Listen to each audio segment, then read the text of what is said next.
বিষ্ণু ইসা ইসলাম সাহাবাদেরকে নিয়ে একটা মজলিসে বসা, হঠাৎ করে তিনি বললেন, ঠিক এখনই একজন এসে এই মজলিসে তোমাদের মধ্যে বসবে, সে জান্নাতি।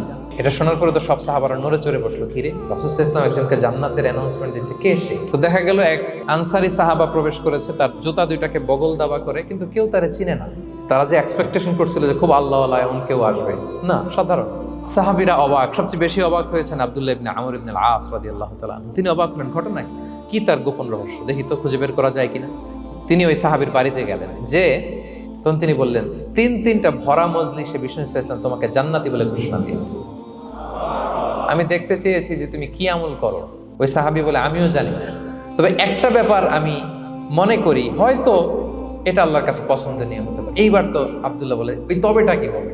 যে আমি প্রতিদিন যখন রাতে বিছানায় ঘুমোতে যাই, আমি ঘুমোতে যাওয়ার আগে সবাইকে ক্ষমা করে তারপর বিছানায় যাই।